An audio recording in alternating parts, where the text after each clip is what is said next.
Bismillahirrohmanirrohim. Assalamualaikum.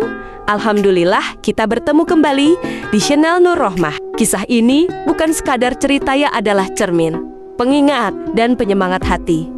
Mari kita renungkan bersama. Semoga ada hikmah yang mengetuk jiwa.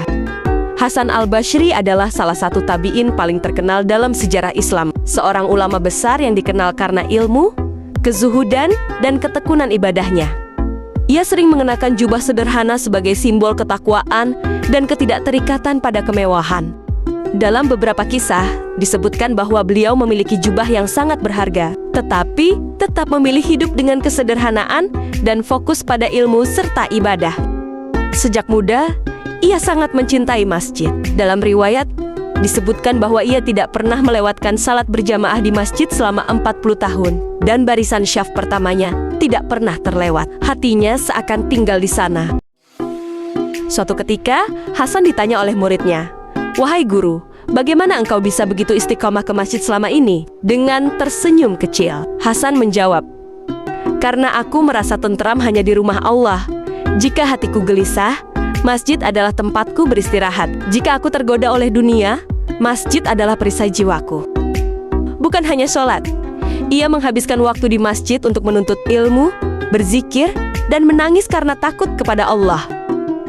Hasan al-Basri sering berkata, orang yang hatinya terpaut pada masjid akan dicintai Allah sebagaimana seorang ibu mencintai anak yang selalu pulang ke rumahnya. Pelajaran: kesederhanaan merupakan simbol ketidakterikatan pada dunia.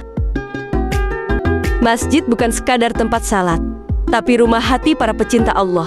Orang yang hatinya terpaut pada masjid akan selalu rindu untuk kembali karena di sana ia merasa dekat dengan Tuhannya. Semoga apa yang kita bahas hari ini bisa jadi pengingat dan pelajaran buat kita semua. Dan setiap detik yang kita habiskan di sini bernilai ibadah dan membawa hikmah dalam hidup kita. Dan ingat, setiap kejadian pasti ada hikmahnya, kadang bukan untuk kita pahami saat ini, tapi untuk kita syukuri di kemudian hari. Terima kasih sudah menyaksikan video ini sampai akhir. Dan jangan lupa untuk like dan share agar semakin banyak yang terinspirasi. Subscribe agar tidak ketinggalan kisah-kisah penuh hikmah lainnya. Dan tulis pendapatmu di kolom komentar ya. Terima kasih sudah menonton. Wassalamualaikum.